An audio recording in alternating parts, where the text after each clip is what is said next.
ఉమ్మడి తూర్పు గోదావరి జిల్లా నేతలు నియోజకవర్గాల పునర్విభజనపైనే ఆశలు పెట్టుకున్నారు. 2026 నాటికి ఈ ప్రక్రియ ప్రారంభమయ్యే అవకాశం ఉంది. ఒక పార్లమెంట్ స్థానానికి 2 అసెంబ్లీ స్థానాలు పెరిగే అవకాశం ఉంది.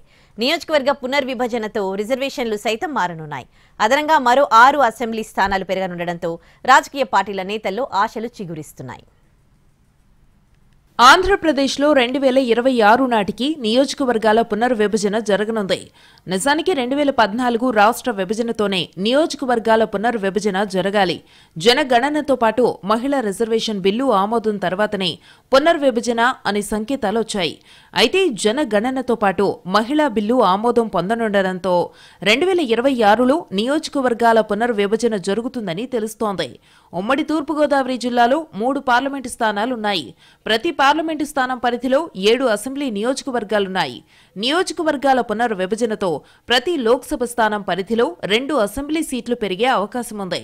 2026 ద్వితీయార్థంలో పునర్విభజన ప్రక్రియ ప్రారంభం కానుంది.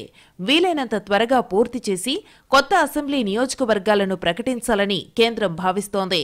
2025లో జనగణన పూర్తి చేసి వెనువెంటనే మహిళా బిల్లును సైతం ఆమోదం పొందాలని ప్రభుత్వం భావిస్తోంది. ఆ తర్వాతే నియోజకవర్గాల పునర్విభజన ప్రారంభం కానుంది.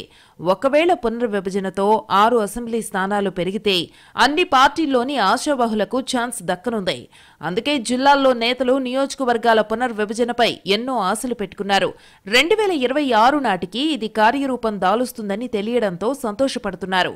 మరోవైపు పునర్విభజనతో ఉమ్మడి తూర్పుగోదావరి జిల్లాలోని అసెంబ్లీ స్థానాలు పెరగడంతో పాటు రిజర్వేషన్లు కూడా మారనున్నాయి. ప్రస్తుతం ఎస్సీ రిజర్వ్డ్ స్థానాలుగా ఉన్న కొవ్వూరు, గోపాలపురం అసెంబ్లీ నియోజకవర్గాలు జనరల్ స్థానాలుగా మారే అవకాశముంది. కోనసీమ జిల్లాలోని ఎస్సీ రిజర్వ్డ్ స్థానాలుగా ఉన్న రాజోలు, అమలాపురం, పి గన్నవరం నియోజకవర్గాలు జనరల్ స్థానాలుగా మారనున్నాయి. జనరల్ స్థానాల్లో ఏ నియోజకవర్గాలు ఎస్సీ రిజర్వ్డ్ స్థానాలుగా మారతాయనేది చర్చనీయాంశమైందే.